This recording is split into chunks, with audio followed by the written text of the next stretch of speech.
பிரபஞ்ச பேராற்றல் சக்திக்கும் எனது குலதெய்வத்திற்கும் மற்றும் என்னுடைய இஷ்ட தெய்வங்களுக்கும் என்னுடைய முதல் வணக்கத்தை தெரிவித்துக் கொண்டு எனது குருநாதரின் நல்லாசியோடு இந்த வீடியோவை சமர்ப்பிக்கிறேன். இன்னைக்கு சென்ற வீடியோவுடைய தொடர்ச்சி, மனையடி சாஸ்திரம் உண்மையா பொய்யா, மனையடி சாஸ்திரத்திலே இருக்கக்கூடிய அளவுகளிலே நம்ம வீடு பார்த்தீங்கன்னா எந்த மாதிரியான அளவுகளில் அமைஞ்சிருக்குது அப்படின்னு இந்த வீடியோவில் பார்க்கலாம். மனையடி சாஸ்திரம். மனையடி சாஸ்திரம்னா என்னன்னா, ஒரு வீட்டினுடைய அளவுகள் சரியா இருக்குதா அப்படின்னு பார்க்கணும். ரெண்டாவது, வீட்டிற்கு திசைகள் சரியாக இருக்கிறதா, நட்சத்திர பொருத்தங்கள் சரியாக இருக்கிறதா, சூலம் சரியாக இருக்கிறதா, பிரம்மஸ்தானம் சரியாக இருக்கிறதா, ஆகாய தத்துவம் சரியா வேலை செய்யுதா, பஞ்சபூத தத்துவங்கள் சரியா வேலை செய்யுதா, பிளஸ் பார்த்தீங்கன்னா நவகிரகங்கள் அந்த வீட்டில் சரியான பலன்களை கொடுக்குமா, இது எல்லாமே சேர்ந்தது தான் மனையடி சாஸ்திரம்.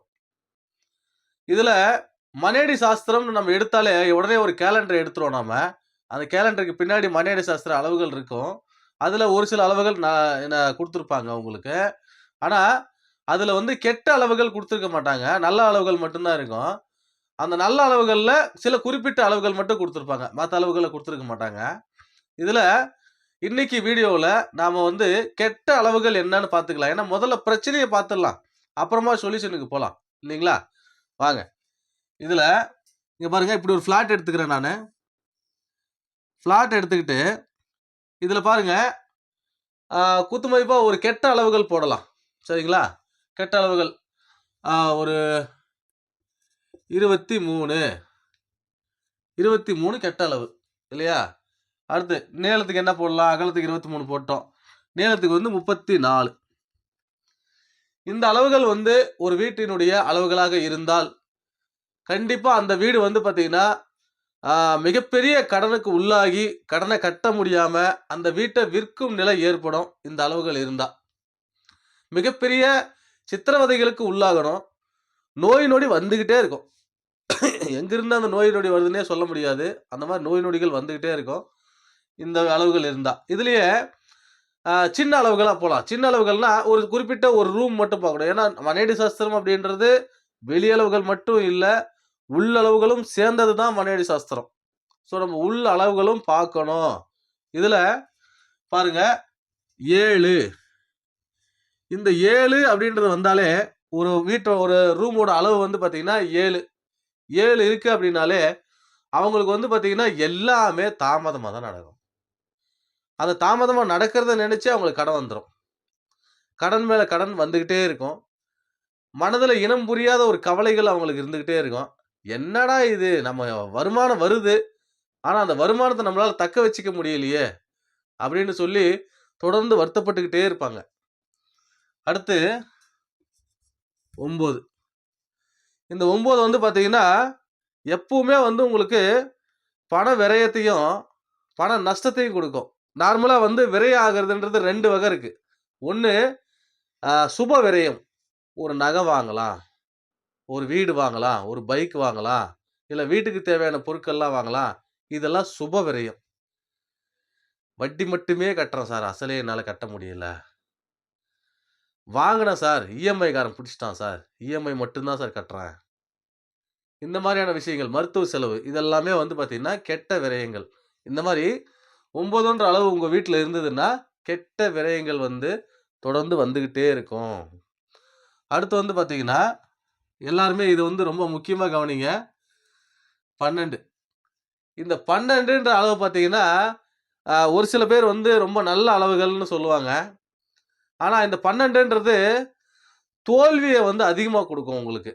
நீங்கள் ஒரு தொழில் செய்கிறதா இருக்கட்டும், இல்லை வீட்டில் பார்த்தீங்கன்னா ஒரு பிரச்சனைக்கு தீர்வு காண்றதா இருக்கட்டும், உங்களுக்கு தோல்விகள் அதிகமாக கொடுக்கும்.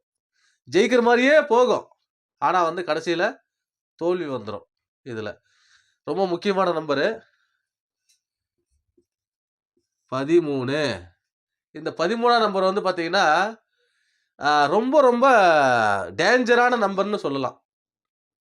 பேய் பிசாசுங்களுக்கெல்லாம் ரொம்ப பிடிச்ச நம்பர்.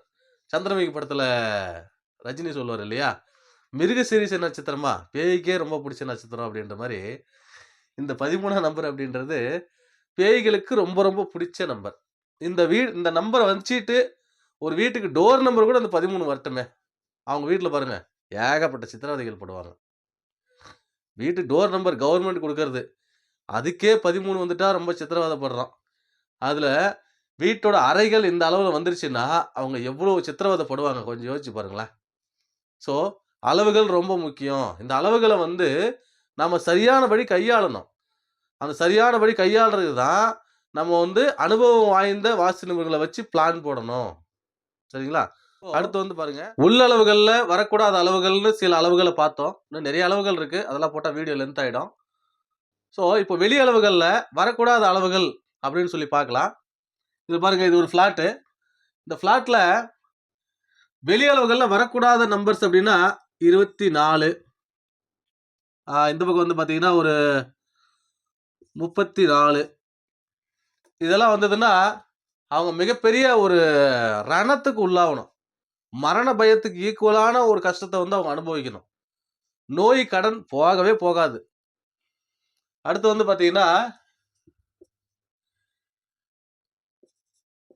34,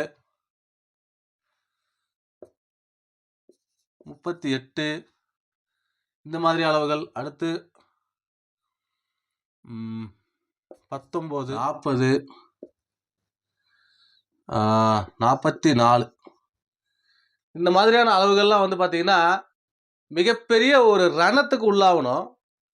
என்னடா இவ்ளோ கஷ்டம் வந்துகிட்டு இருக்குது, இதுக்கு சொல்யூஷனே இல்லையான்ற அளவுக்கு நம்மள ஃபீல் பண்ண வச்சுரும். இதுல குறிப்பா இந்த 44 இருக்கு பாருங்க.